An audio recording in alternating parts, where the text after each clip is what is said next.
le Premier ministre de la République de Côte d'Ivoire est connu. Il s'agit de Maître Ahoussou Diano, nommé par décret présidentiel ce mardi. Depuis mise en place hier du Parlement ivoirien, Yamoussoukro, l'ancien Premier ministre Guillaume Soro est élu président de l'Assemblée nationale. La route a encore tué. Un accident sur l'autoroute du Nord ce mardi matin a fait un mort et 23 blessés. Bonjour à tous, bienvenue sur RTI 1 et merci de nous rejoindre pour ce 13h. La nomination du Premier ministre attendue après la démission du Premier ministre Soro Guillaume le jeudi 8 mars dernier est chose faite depuis ce matin. Le nouveau Premier ministre de la République de Côte d'Ivoire, chef du gouvernement, est connu, s'appelle Maître Ahoussou Diano. Monsieur Alassane Ouattara a signé ce jour un décret portant nomination du Premier ministre chef du gouvernement. Décret numéro 2012-241 du 13 mars 2012 portant nomination du Premier ministre chef du gouvernement.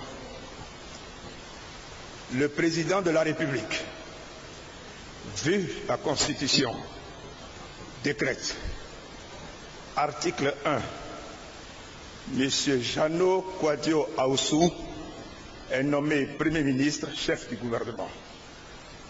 Article 2, le présent décret sera publié au journal officiel de la République de Côte d'Ivoire, fait à Abidjan le 13 mars 2012, Alassane Ouattara. Je vous remercie. À présent, la déclaration du nouveau Premier ministre, Maître Ahoussou Diano, après sa nomination. Je voudrais vous confirmer que Son Excellence, le président Alassane Ouattara, vient de me nommer Premier ministre du gouvernement. Je voudrais lui dire merci du fond du cœur, lui exprimer ma profonde gratitude pour cette confiance qu'il vient de m'accorder. En ces moments bien précis, je suis plein d'émotions. Mes premières pensées vont à l'endroit du président Henri Konan Bédié, mon parrain politique. Je lui exprime ma profonde gratitude pour sa bienveillante attention à mon endroit, pour avoir conduit mes pas en politique. Je voudrais aussi vous rassurer que je mesure l'ampleur de la tâche. Je mesure la portée politique de ce geste que le président Alassane Ouattara vient de poser à l'endroit de ma famille, la famille du RHDP, qui, hier, à Yamoussoukro, a exprimé devant la nation entière sa cohésion, sa solidarité. C'est donc dans un sens de continuité et de solidarité que j'appréhende mes nouvelles fonctions. Nous entendons marcher dans les pas des bâtisseurs de cette nation ivoirienne, notamment le président Félix Houphouët-Boigny, qui a tracé le chemin lumineux pour la Côte d'Ivoire. Le président Alassane Ouattara étant un de ses disciples, il est évident que nous ne pouvions qu'aller dans la continuité pour pouvoir aider la Côte d'Ivoire qui sort d'une crise qui a meurtri toutes les familles. Le nouveau Premier ministre Diano s'engage à constituer rapidement son gouvernement et qu'il va également continuer dans la solidarité. Nous allons maintenant partir à Yamoussoukro et vous le savez, l'actualité hier était dominée par la mise en place de l'Assemblée nationale de Côte d'Ivoire et le nouveau président de l'Assemblée nationale est M. Guillaume Soro. L'ordre du jour de la présente séance appelle un point unique, l'élection du président et du premier vice-président de l'Assemblée nationale. Aucun débat dont l'objet est étranger à l'élection du président et du premier vice-président ne peut avoir lieu sous la présidence du doyen d'âge. Le doyen d'âge a parlé avec toute la rigueur militaire qui caractérise un général. Et il n'y a pas eu de débat. Le seul point à l'ordre du jour, l'élection du président et du premier vice-président de l'Assemblée nationale. Une seule candidature à la présidence, celle du député de Ferké, Guillaume Kigbafori-Soro, candidat du RDR, soutenu par le RHDP. Ici ce matin devant vous, pour demander à tout le monde, tous les députés, toutes tendances confondues, de soutenir la candidature de Soro Kigbafori Guillaume pour qu'il soit plébiscité, afin que ce plébiscite soit le départ d'une union retrouvée et d'une fraternité affirmée, non pas pour faire plaisir à quelqu'un, mais pour qu'ensemble, nous comprenions que le pays nous appelle. 236 voix sur 249, soit 94,77% des suffrages exprimés. Le plébiscite est presque assuré pour l'ancien Premier ministre, désormais président de l'Assemblée nationale.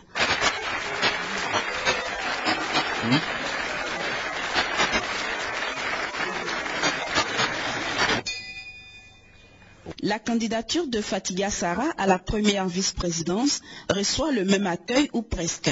Avec 90,32%, elle reçoit mandat de ses pairs députés de suppléer le président en cas d'empêchement.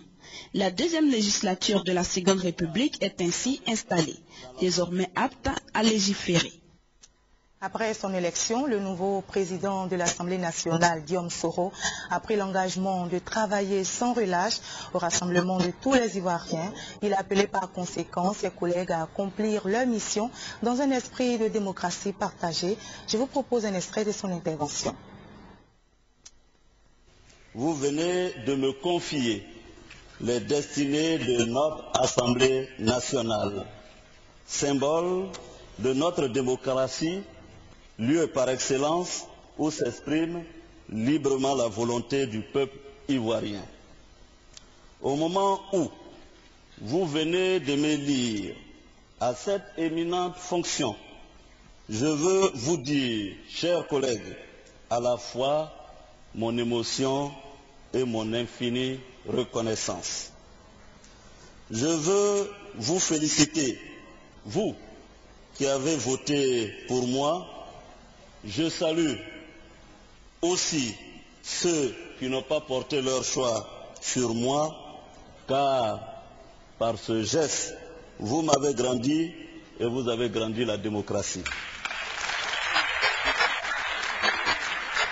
Oui, chers collègues, quelquefois, la brusque accélération de l'histoire fait défiler les événements à une allure telle que leur maîtrise par l'homme devient impossible et dessine votre destin sans que vous n'en soyez l'artisan.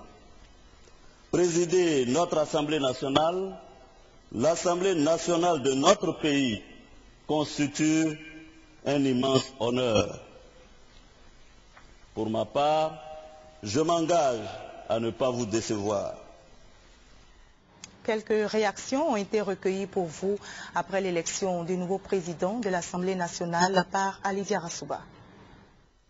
Le président de l'Assemblée nationale de Côte d'Ivoire est enfin connu. Soro Kigbafori Guillaume, il a été plébiscité par ses pairs députés qui ont salué la tenue de cette rentrée parlementaire. Cette cérémonie, je la trouve historique.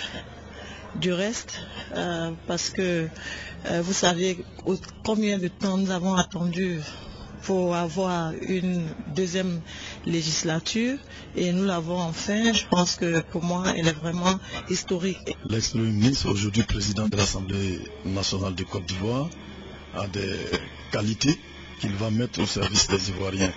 Nous qui sommes les élus du peuple, nous avons le devoir de traduire en réalité les préoccupations de nos populations. Donc je pense que très bientôt, nous allons nous mettre au travail quand le président va nous appeler. Et puis je pense qu'on ne va pas décevoir. Comme on l'a dit dans la salle, le pays nous appelle. Et nous avons répondu à l'appel de notre pays. Et je pense que nous devons, en tant que jeunes nouvellement élus, participer véritablement à la reconquête de la stabilité, de la paix et de la réconciliation. Nous plaçons notre mandat, tout comme le gouvernement de Côte d'Ivoire, sous le signe donc de la réconciliation et de la reconstruction. Donc le message que nous devons adresser à tous les Ivoiriens est un message de paix. Que tous les Ivoiriens acceptent donc de revenir dans la République et qu'ensemble nous reconstruisons ce beau pays. Avec Soro Guillaume, tous les députés sans distinction de partis politiques regardent dans la même direction, celle de la paix retrouvée, de la réconciliation et de la reconstruction nationale. La deuxième législature de la Deuxième République est donc mise en place et le nouveau président de l'Assemblée nationale, Guillaume Soro, sera secondé dans ses nouvelles fonctions par Mme Sarah Fadiga Sako, élue première vice-présidente de l'Assemblée nationale. D'analyse de Victorien Angoua. La mise en commun des ressources humaines en créant le RHDP devrait résoudre plusieurs problèmes en Côte d'Ivoire. Malheureusement, au lendemain de la présidentielle 2010, les discours ont été réorientés, laissant penser que le RHDP n'a été qu'un rassemblement de circonstances. Après la présidentielle, les hommes politiques de cette coalition formée par le RDR, le PDCI-RDA, l'UDPCI et le MFA ont du mal à se situer. Le terme RHDP devient rare dans leurs discours. Ce changement de comportement a eu pour conséquence des élections législatives conflictuelles dans certaines circonscriptions. Bagarre avec à la clé mort d'homme. Le président de la Cour constitutionnelle, le professeur Francis Banga-Brodier, ne s'est pas fait prier en annulant les résultats dans 11 circonscriptions électorales. L'organisation des partielles consécutives à cette annulation aura accouché d'une souris parce qu'une fois de plus, les électeurs dans 2 circonscriptions n'ont pu taire leurs divergences, Fakoubli et Bonon. Preuve que la division est profonde entre les populations ivoiriennes. C'est donc le lieu de soutenir ces parlementaires qui placent la deuxième législature sous le signe de la paix, la réconciliation et la reconstruction. Les députés deviennent ainsi des acteurs importants en raison de leurs fonctions politiques et nationales. Il est vrai, la campagne lors des législatives a révélé des discours pas toujours en adéquation avec la fonction du député. Démagogie ou simple propagande, en tout cas, le tour de passe a réussi à certains, mais pas à d'autres. La satisfaction après la mise en place de cette importante institution est finalement la prise de conscience collective dans le milieu des parlementaires ivoiriens. Le nouveau président de l'Assemblée nationale devra mettre en mission auprès des populations les élus du peuple pour sortir la Côte d'Ivoire du bourbier. Et Guillaume Soro peut réussir, il sort fraîchement de la primature, donc connaît le dossier ivoirien. L'orientation de la politique gouvernementale doit prendre en compte la recherche de la paix et de la cohésion pour une reconstruction réussie. Cette élection du président et du vice-président de l'Assemblée nationale qui vient de se tenir à Yamoussoukro consacre ainsi l'achèvement de la mise en place des institutions de la République de Côte d'Ivoire. Retour à Abidjan et sachez que la route a encore tué. Un accident sur la route du Nord ce mardi matin a fait 1 mort et 23 blessés. Le témoignage est d'Alvorassa. 3 véhicules, une voiture personnelle de type 4x4, un minicar de transport en commun et un camion sont impliqués dans cet accident. Il a eu lieu ce mardi matin sur l'autoroute dans le sens Yopougon-Adjamé, à proximité de la forêt du Banco. Bilan, 1 mort. Le nommé Doumia Adaman, il résidait à Yopougon-Andokwa selon des témoins qui l'ont reconnu. Il était passager du véhicule 4x4 conduit par cette dame, Traoré Fanta. Cet accident a aussi fait 23 blessés.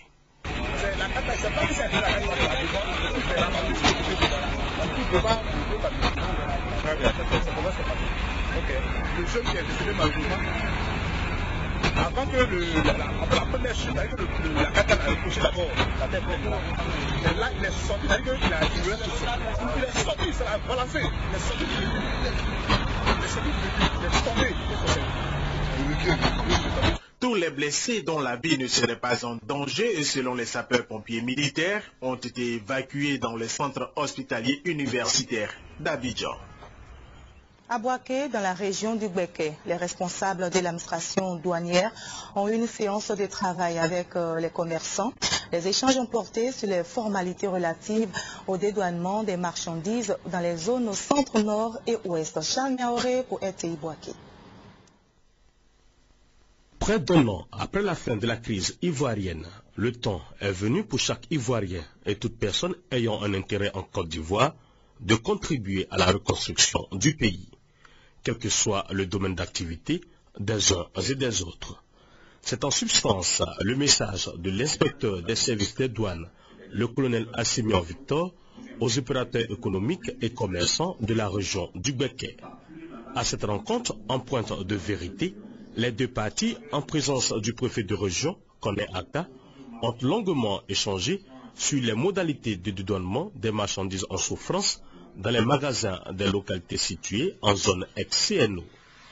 Le colonel Assimian Victor, représentant le directeur général des douanes ivoiriennes, a expliqué les efforts consentis par l'État de Côte d'Ivoire pour faciliter le dédouanement de ces marchandises avant le 13 avril 2012, délai de rigueur. Les opérateurs économiques et les commerçants ont plaidé par la voix de leur porte-parole afin que les marchandises stockées dans les magasins avant le retour de la douane soient épargnées de dédouanement. Ils ont également exprimé leur volonté de respecter désormais les modalités de dédouanement de leurs produits. Cependant, ils se sont élevés contre le dédouanement des marchandises aux frontières ivoiriennes et par la suite de Boaké. Un double dédouanement qui n'arrange pas l'opérateur économique et le commerçant. La suite des discussions a permis aux différentes parties de comprendre certaines situations et trouver des solutions pour le bonheur de l'économie ivoirienne. On en vient à présent à la réunion des chefs d'état-major de l'Union du fleuve Mano qui s'est ouverte donc ce mardi matin. Vous le voyez en image, l'Union du fleuve Mano en collaboration avec le ministère de l'intégration africaine et le ministère de la Défense ont organisé donc la réunion des chefs d'état-major généraux des pays membres de l'Union du fleuve Mano sur le thème élaboration du plan d'opérationnalisation de la stratégie de paix et de sécurité de l'Union du fleuve Mano. La rencontre donc se tient à Bassam et vise à proposer des solutions concrètes aux problèmes sécuritaires identifiés dans l'espace de l'Union du fleuve Mano, en se référant à son plan stratégique et la cérémonie d'ouverture donc qui s'est tenue en présence du ministre délégué à la Défense sortant, Paul Kofi Kofi. Ce soir, le reportage complet d'Abou Sanogo. Nous allons toujours avec Abou Sanogo pour parler de la tournée de sensibilisation de l'état-major des forces républicaines de Côte d'Ivoire à Boaké et à Koroko. Objectif clé de cette mission, rencontrer les ex-combattants, démobiliser et leur réitérer l'engagement des autorités ivoiriennes concernant leur réinsertion. Après avoir réussi à ramener le calme et faire taire les rumeurs de manifestations et de troubles à l'ordre public par les ex-combattants démobilisés du Denguélé, le commandant Tiofosi, assisté du colonel Koulibaly Bamourou et du commandant Kone Messamba, ont communiqué avec les éléments démobilisés de Boaké et de Korogo. Ces deux grandes rencontres d'échange et de sensibilisation se sont tenues respectivement au 3e bataillon de Boaké pour la région du Gbeke et à la compagnie territoriale de Korogo CTK. La délégation du commandant Tiofosi vient ainsi de mettre à profit ces deux rencontres en présence des chefs militaires de ces différentes localités pour expliquer aux uns et aux autres l'engagement et les promesses des autorités ivoiriennes à travers plusieurs projets de réinsertion des ex-combattants démobilisés, notamment la mise en place progressive du Code volontaire pour le développement CVD sur les sites de regroupement du territoire national, du regroupement d'environ 50 000 jeunes par vague de 5 000 répartis sur les 10 régions militaires. Ils recevront 2 mois de formation civique et morale, suivis de 3 mois de formation professionnelle qualifiante. Le colonel Koulibaly Bamourou et le commandant Kone Messamba et Tiofosi ont salué l'esprit de patience et de discipline des ex-combattants démobilisés et traduit toute la gratitude du général Soumeila Bakayoko, chef d'état-major général des forces républicaines de Côte d'Ivoire, à leur endroit. Les ex-combattants démobilisés ont cependant exposé leurs nombreux griefs et ils ont égrené un certain nombre de préoccupations. Nous sommes en train de chercher à mettre en place une organisation qui permet à chacun de se trouver une place dans la société. nous avions une charge vis-à-vis de ces jeunes. Toutefois, les uns et les autres ont apprécié et salué l'initiative du chef d'état-major général de leur envoyer des émissaires aux fins de les rencontrer et de leur donner des informations sûres et fiables, toute chose qui permet d'éviter les rumeurs et les informations non fondées. Le constat est clair. À Bouaké, les activités économiques ont redémarré, mais l'obstacle majeur reste l'insécurité. Alors pour contrer le grand banditisme dans la région du Béké, l'état-major des armées a pris des dispositions. Bouaké, Bouaké, Kwadi-Kwami. La situation sécuritaire dans les zones ex-CNO en général et dans la région du Béké en particulier devient de plus en plus préoccupante. Les braquages et les vols répétés troublent la quiétude des populations et attirent l'attention des gouvernants. Face à l'urgence et pour appuyer la police et la gendarmerie, l'état-major général des armées a installé au début du mois de février la police militaire et une compagnie mixte anti-braqueurs. Cela en vue de rassurer les commerçants et les populations victimes des forfaits de ces hommes sans foi ni loi qui troublent la quiétude des honnêtes citoyens. De nouvelles dispositions viennent d'être prises, renforçant le dispositif sécuritaire à Bouaké. On a pris des dispositions ces derniers temps pour pouvoir contrer le grand banditisme.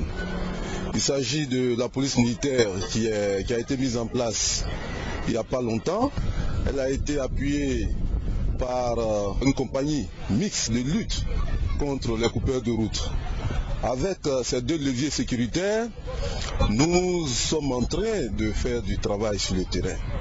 La police, la gendarmerie et l'armée quadrillent la ville de Bouaké et ses environs. Tout cela pour permettre un environnement propice au développement.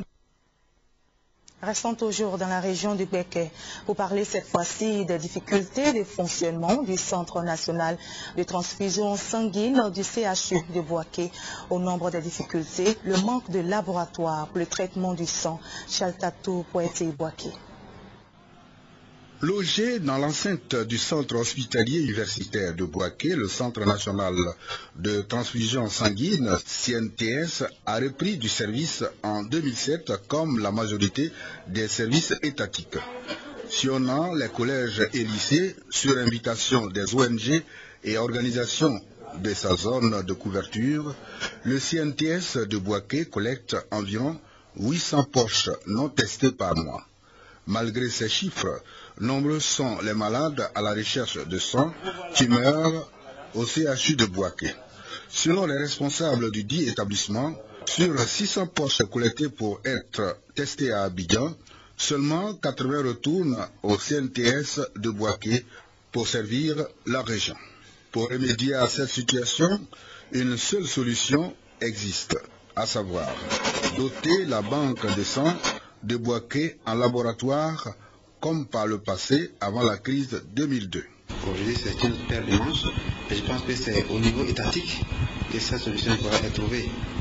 Parce que, évidemment, nous, on souhaiterait qu'on ait un laboratoire fonctionnel. Vous verrez que l'équipement d'un laboratoire, c'est excessivement cher. Et le CNTS, à lui seul, ne peut pas équiper le centre de transfusion sanguine de Bouaké. C'est au niveau étatique que la décision pourra être prise.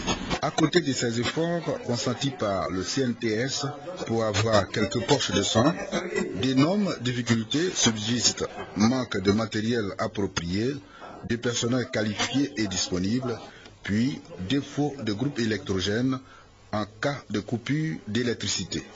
Malgré les difficultés, le personnel travaille d'arrache-pied pour satisfaire les populations de la région de Béké. La Côte d'Ivoire a un nouvel ambassadeur au Brésil. Son Excellence M. Sylvestre Aka a présenté ses lettres de créance à la présidente de la République fédérale du Brésil, Dilma Rousseff. Alexis Ouedraogo, reportage. Son Excellence Sylvestre Aka, nouvel ambassadeur de Côte d'Ivoire près la République fédérative du Brésil, a présenté ses lettres de créance à son Excellence Madame Dilma Rousseff, présidente de la République du Brésil. Une cérémonie s'est tenue au palais d'Imartati, ministère brésilien des Relations extérieures. À cette occasion, l'ambassadeur Sylvestre Aka a traduit les sentiments d'amitié et de haute estime du président Alassane Ouattara. Il lui a rappelé la volonté du président ivoirien de voir les relations entre la Côte d'Ivoire et le Brésil se dynamiser davantage. Dans un échange privé, le ministre Patriota a dit son optimisme quant à l'évolution positive de la situation en Côte d'Ivoire et réaffirmé la disponibilité du gouvernement brésilien à accompagner notre pays dans ses efforts de développement.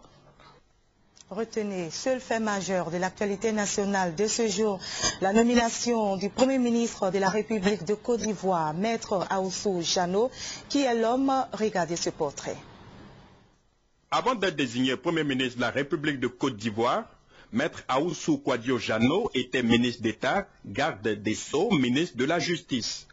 Ahoussou Kouadio Jano est né le 6 mars 1951 à Ravia, dans la sous-préfecture de Tiendekro, dans le centre de la Côte d'Ivoire. Juriste de formation, Maître Ahoussou Kouadio Jano est titulaire du certificat d'aptitude à la profession d'avocat, CAPA, depuis novembre 1980. Après des études universitaires sanctionnées par une maîtrise en droit, option carrière des affaires à l'université d'Abidjan en 1977. Cette formation est complétée par un diplôme d'études supérieures spécialisé d'ESS en gestion de l'entreprise obtenu à Rennes en 1978. Consultant formateur à l'Institut national de perfectionnement permanent de 1979 à 1980, il exerce au barreau d'Abidjan depuis 1981. Sa carrière politique débute dès 1970, où il est membre du bureau du mouvement des étudiants et élèves de Côte d'Ivoire, mais aussi du lycée classique de Bouaké. Il est par la suite président de l'association des élèves et étudiants de la sous-préfecture de Didiéville de 1975 à 1977. Membre du bureau du MEESI de la faculté de droit de 1975 à 1977, il est président du comité de base du PDCI RDA de la cité Fermont de 1990 à 1995.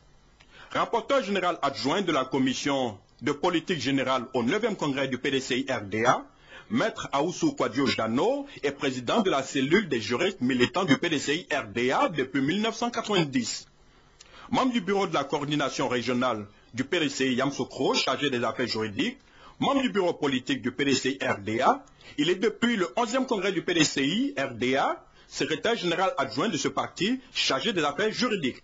Conseiller économique et social en 1999, Maître Ahoussou Kouadio Jano est élu député de la circonscription de Didiéville et Tiendekro, département de Didiéville en 2000. Après avoir été successivement conseiller municipal de la commune de Didiéville de 1985 à 1990, maire adjoint d'Atekoubé de 1990 à 1995 et grand conseiller de la ville d'Abidjan. En janvier 2002 à Yamsoukro, il participe à la rencontre des 4 grands leaders politiques ivoiriens.